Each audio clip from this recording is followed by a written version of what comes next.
All right, that's our top and only story today, the political story which is creating a lot of interest and also confusion in south of India, the unending turmoil in Karnataka BJP. The BJP Central Disciplinary Committee has issued a show cause notice to Bijapur MLA Basnagowda Patil Yatnal, citing his continued violation of party discipline. Despite prior assurances, Yatnal's actions persist. Previous notices were issued in December 2024, February 2021 and October 21 for various breaches, including lots of, a kind of warnings. But to no avail, this is one story, ladies and gents, which has continued with both sides now refusing to blink for months now. The crisis in Karnataka BJP, the battle lines are clearly drawn between Yatnal and State Unit President B.Y. Vijayendra.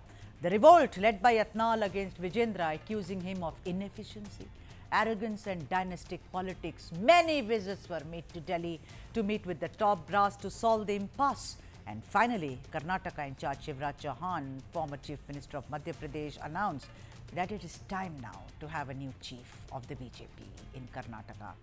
But then something which was unheard of in the cadre-based party is the way in which Yatnal has carried on with his public tirades against Vijayendra and also his father and very senior leader, former Chief Minister B.S. Yedurappa.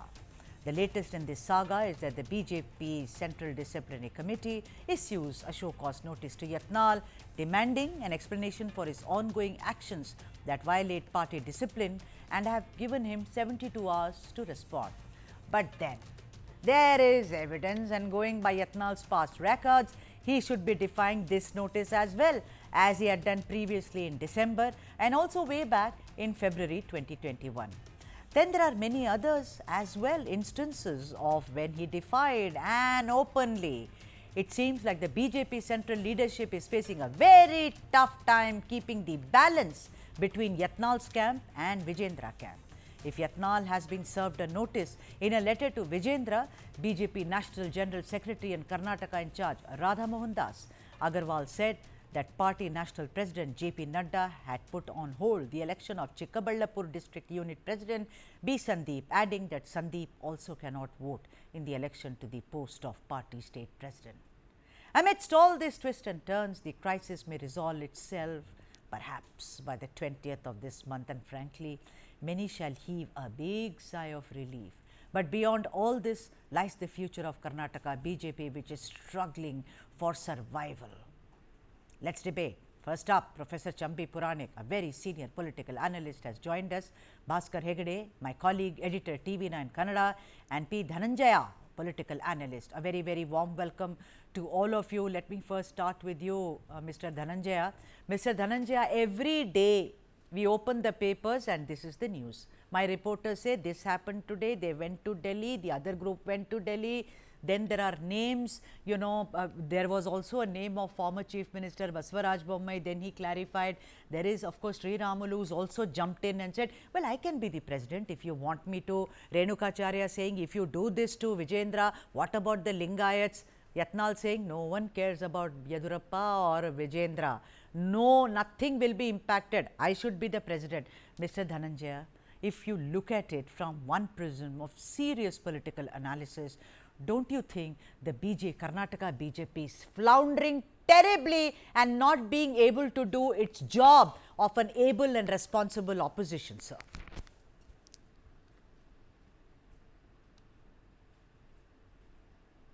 Please unmute yourself, sir.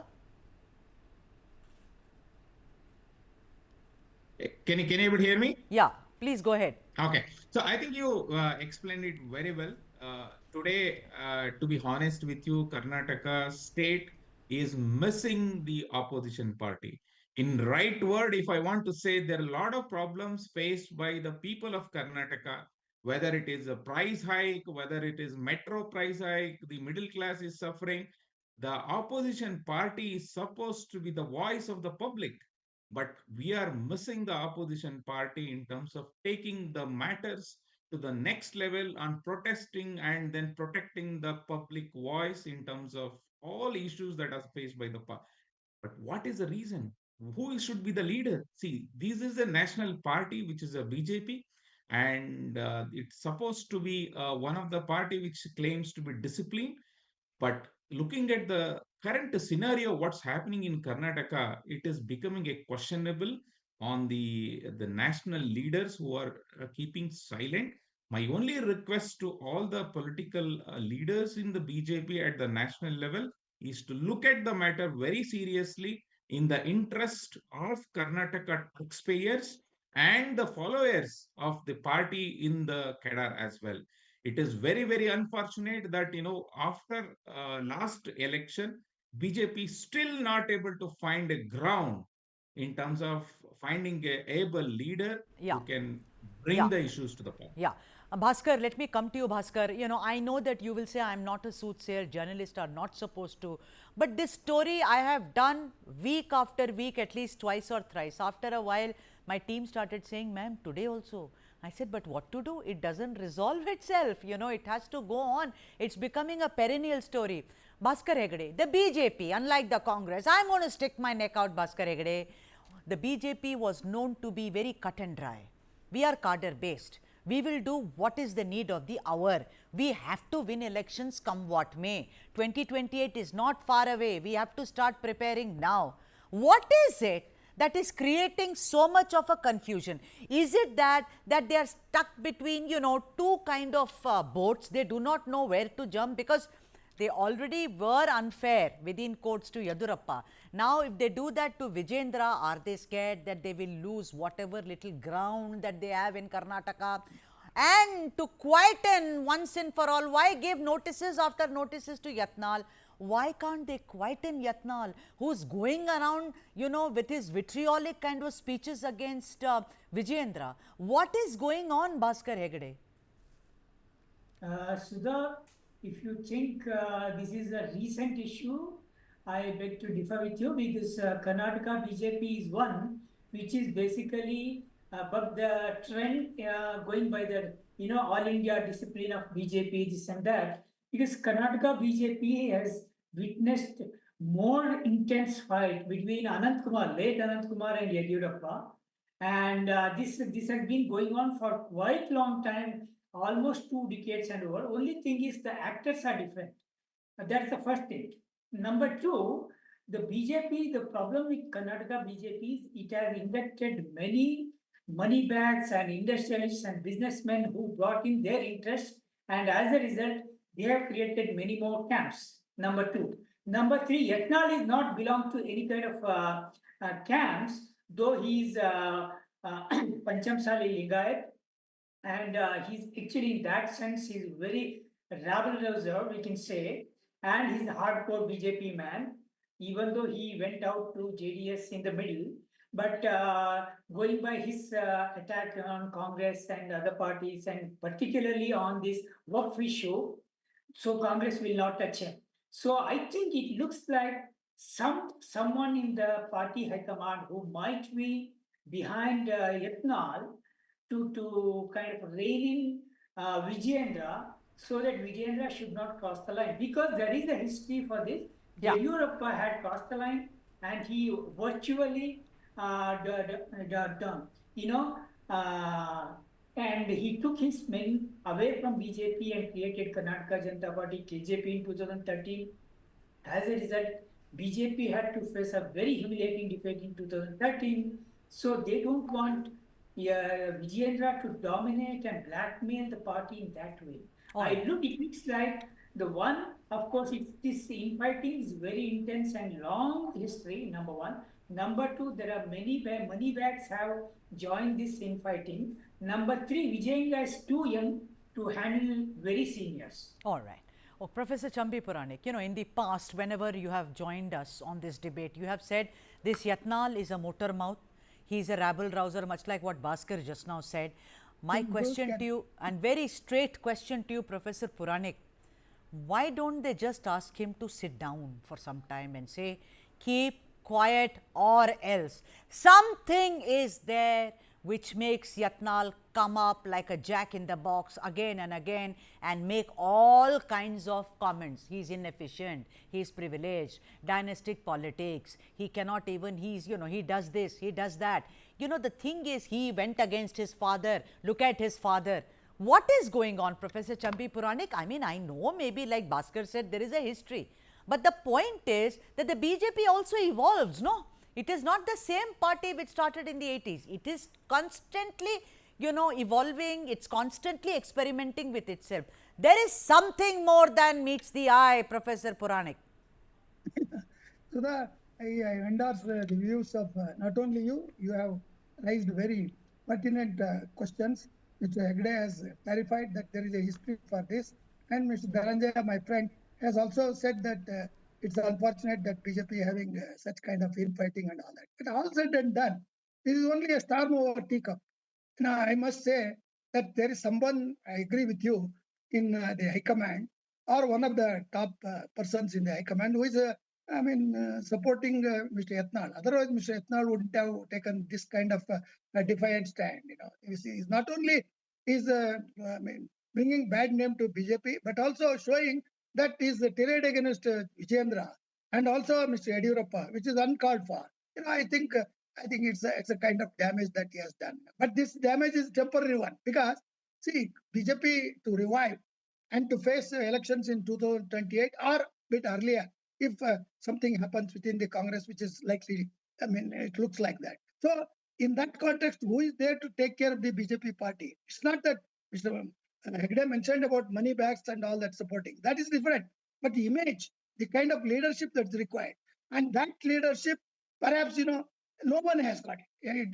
Yatnal is a regional district leader to one or two districts. Ramesh Jarkiwali or Limbawali. You take any name, any person in the dissidents group, most of them are defeated or they have been denied tickets for various reasons. So to attribute all this against Mr. Vijayendra, though Vijayendra is over ambitious, he has certain kind of allegations against him when his father was chief minister. He was almost behaving like a shadow chief minister. It's also there. But now BJP is a very strong party. After Delhi election, the kind of notices that BJP High Command has given to two of their top functionaries in other states and also asking them to keep quiet, not to speak against the chief minister or the leader of the party in different states. That itself shows there is something that BJP is waiting to issue notice. That's the mystery. That's the mystery. And it deepens, Mr. Dhananjaya, I want you to come in, Mr. Dhananjaya. Every day it looks that, the wind is blowing this way, then it looks the wind is blowing that way, then the wind is blowing on all of us journalists, is what one feels. Because the meeting in Delhi, he meets, then they meet. They are doing, they are at Somanna's house because there is a Greh Pravesh or housewarming party. They are waiting, then they go and meet. I am asking you, Mr. Dhananjaya, if you had to guess, because I am hazarding a guess, that perhaps they will back Mr. Vijayendra in all this. But then the question remains then, like Bhaskar Hegde said, no one will touch Yatnal with a barge pole, particularly the Congress party. What happens then? Does Yatnal then go and float his own outfit? A lot of them have floated there. You know the history of Karnataka politics. But the point is that they have to, first they said 10th of February, 10th came and went. Now they are saying 20th of February. I do not know whether it will become next year 10th of February, Mr. Dhananjaya. No, I wanted to, just jump in there. I think it's a very interesting development that's happening, right? We have been observing these political party leaders, going and meeting, trying to meet the prime minister, trying to meet the party high commands and all, right? But ultimately, what matters for BJP to be in power is to ensure that whatever the central government projects and the schemes that Modi ji is trying to bring together, it has to reach the lowest level of the public. The elected representatives and the BJP, leaders should ensure that. But today, what is happening is because of these internal conflicts among the leaders, somewhere it is getting impacted, right? That messaging, has to be conveyed very strongly with all these leaders who are fighting for a position. We still have a long way to go. We have almost 2 more years to go for next election to come in, right? But the journey has to start today in terms of what the mistakes are being done by the state government and what are the positives of the central government. Those has to be passed on, and that ground level work need to be done by these leaders through their party All workers, right. right? Okay. So that is where exactly where we are missing the boat. We need a ship leader for sure. When the ships are, when you have two pilots, I will give an example of flight, right? If you Quickly, have a sir. pilot Yeah. and a co-pilot, Yeah. right? You need to have both. Somebody, a pilot who will takes the flight, and then once it Yeah. It's reaches to a interesting. certain It's stage, you interesting. need an autopilot. Yeah. You are saying it should be piloted. Professor Puranik is saying it's a storm in a teacup. Let me go to Bhaskar Hegde for what he thinks. Bhaskar Hegde, look at the number of people who have jumped in. Sri Ramulu has jumped in. Bommai also, the name was there. Bommai has made it very clear party discipline should be there.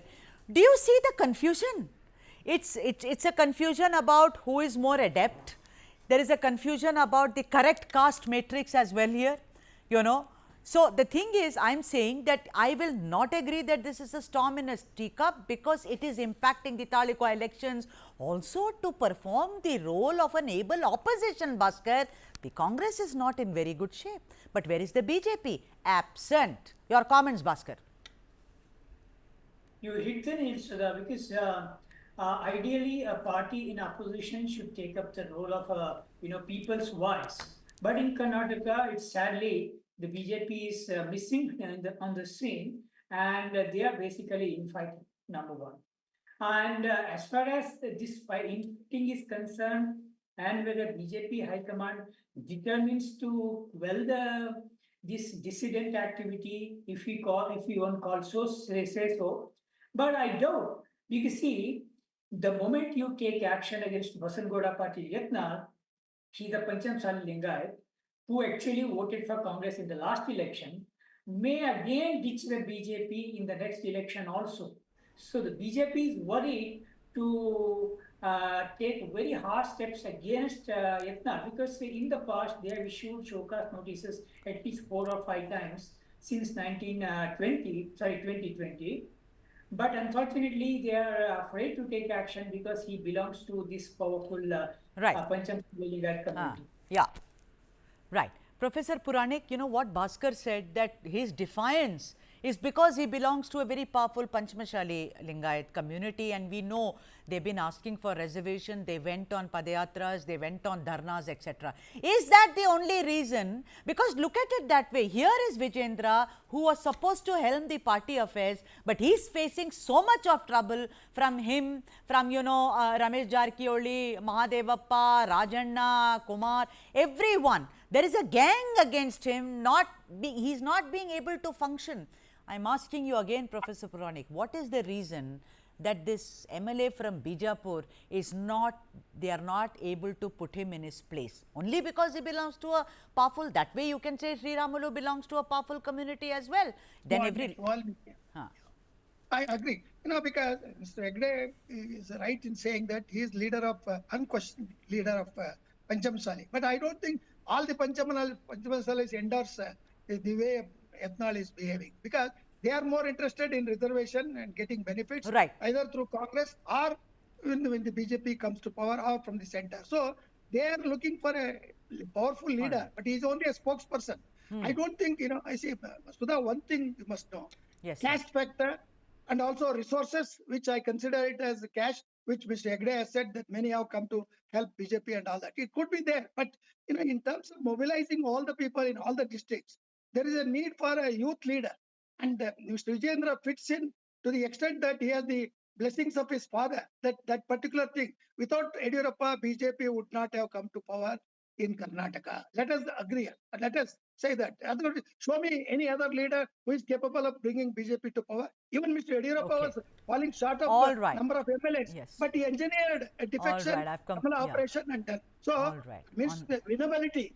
BJP is looking for not principles, not for any other kind of, So they look for advantages from the point of view of electoral gains. Yeah, and but this as story, Dhananjay mentioned, there are issues which within BJP party in the legislature, or Mr. Ashok, leader of the opposition, they are still doing it. But that is not getting the coverage in the news. The news Yeah. Media is giving only for this. Yatnal is a non-entity. All He right. will Okay. All definitely right. get a kind of warning or Let's some hope, kind of let's whatever hope, because notice this is a story action. which has gone on. On that note, thank you, Professor Puranik. Thank you, Bhaskar Hegde. Thank you, Dhananjay ji, for joining us on this broadcast. Very interesting. We'll keep a firm eye on what is happening in Karnataka BJP. Moving on, 6 people belonging to the Society of Ram Rajyam arrested for attacking Chilkur Balaji temple head priest C.S. Rangarajan. What's the story? All right, that's our second story. Do Telangana temples lack security? Let's get you the latest in the case of attack on Chilkur Balaji temple's head C.S. Rangarajan. On 7th February, the police has arrested a total of 6 people belonging to the lesser-known outfit called Society of Ram Rajyam, while the founder of the Ram Rajyam organization, K. Veera Raghava Reddy, who is a native of East Godavari district in Andhra Pradesh, has been identified and arrested and remanded to judicial custody on the day of the attack. The 5 others accused were arrested yesterday. Apparently, the prime accused, that is Veera Raghava Reddy, had started Ram Rajyam in 2022 on social media platforms, and through his post, he would urge people to join the Rama Rajyam army with an intent to protect Hindu Dharma. He further announced that individuals registering between 1st September and 31st December 24 would be recruited as security guards in the organization with a promised salary of 20,000 per month. Following this post, apparently 25 people first met the accused on 24th of January this year in Tanuku. After 4 days of stay, they travelled and contributed 2,000 each and had uniforms stitched by a local tailor. On 6th of February, after getting their uniforms done, they gathered at an independent house in Yapral, Hyderabad, where they took pictures and videos in uniform against the organization's backdrop. The next day, on 7th Feb, they travelled to Chilkur in 3 vehicles and committed the crime. According to the priest, Rangarajan, they began hitting him on his face and other parts of the body. A man leading the rowdy group and claiming to be the incarnation of Mukanti or Lord Shiva, which it turned out later was Veera Raghava Reddy, heckled Rangarajan rather brutally and also proceeded to record it on his phone. The group spoke about established Ramarajya with an intent to create private armies to punish those who do not accept their mission or agenda.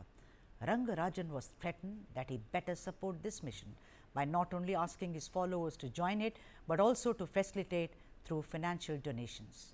Even as Telangana BJP President and Union Minister K. Kishan Reddy condemned the attack and said that there is no place for physical attacks, threats and inhuman actions in civil society, Chief Minister Revanth Reddy spoke to C.S. Rangarajan over the phone and offered him unconditional support and asserted that such attacks on priests would not be tolerated. He has ordered police officials to take stringent action against these assailants.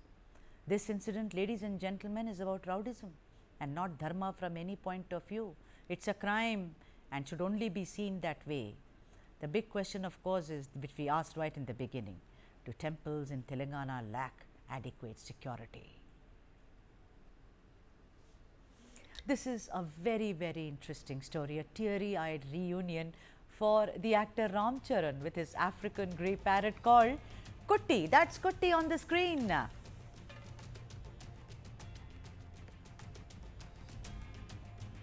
That's the story. Ram Charan there, the actor wearing a cap, teary-eyed reunion with his African grey parrot. Kutti, of course, his wife Upasana is also with him. Like I said, it's a beautiful story. And it involves actor Ram Charan and his wife, and it's not about any film. Upasana Konidela and their pet Kutti, an African grey parrot. To the utmost shock of Ram Charan and Upasana, who are avid bird lovers, the exotic Kutti went missing from their home on Sunday. But then, this is where one needs to thank social media platforms profusely, for it helped Kutti get back home to the celebrity couple. Kutti had been a pet to the Ram Charan home for 4 long years, and suddenly one day last Sunday, the bird actually flew the coop.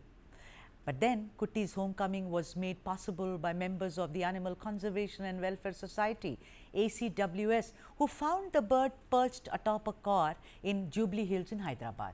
They realized Kutti was exotic and not found in these parts of the world and decided to rescue it.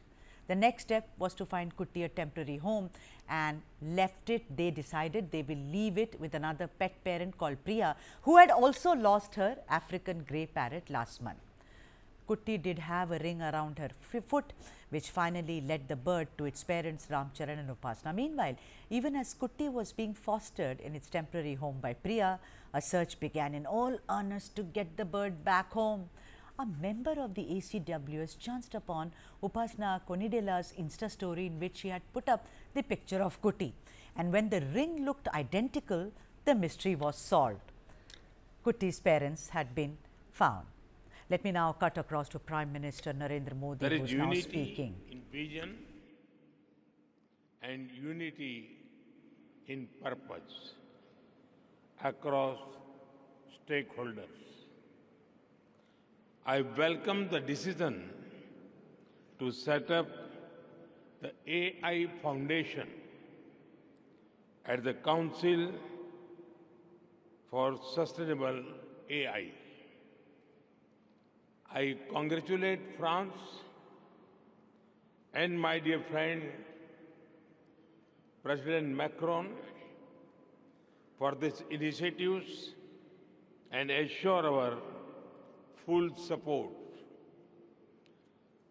We must also make the global partnership for AI truly global in nature. It should be more inclusive of the global south and its priorities, concerns and needs. To build on the momentum of this Action Summit, India would be happy to host the next summit. Thank you.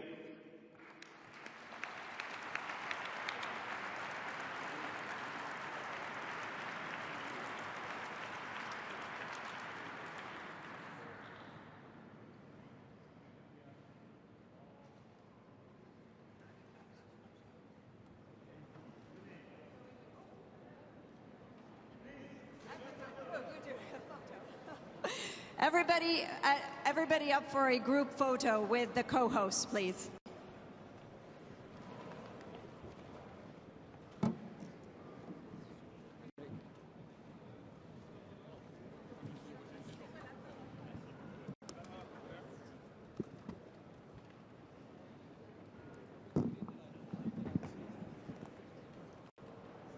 All right, there you have it. Prime Minister Narendra Modi at the AI Global Summit in France. Time now for a group photograph by the host and also the other guests. Of course, PM Modi spoke about how India has led in AI adoption, and he says that this partnership is extremely inclusive. He also said that there are no fears of job loss because of AI, and he said that is the new challenge as well as the great opportunity in the world. On your screens right now, Prime Minister Modi has just spoken, and it is time for a photo opportunity with the guests as well as the host country, President Macron, on your screens right now.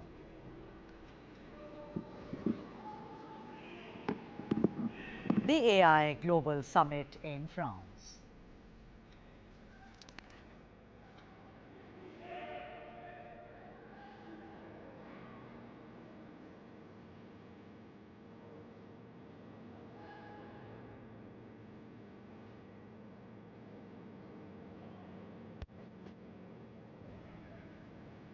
All right, lot of laughter, camaraderie, as it were, between world leaders who have gathered there at the World AI Summit in France.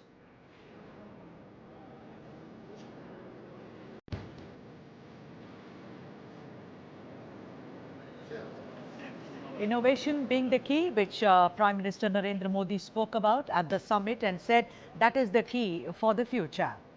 And AI being at the kernel of all this, at the center of all this. The fulcrum, as it were, which unites the world today is AI.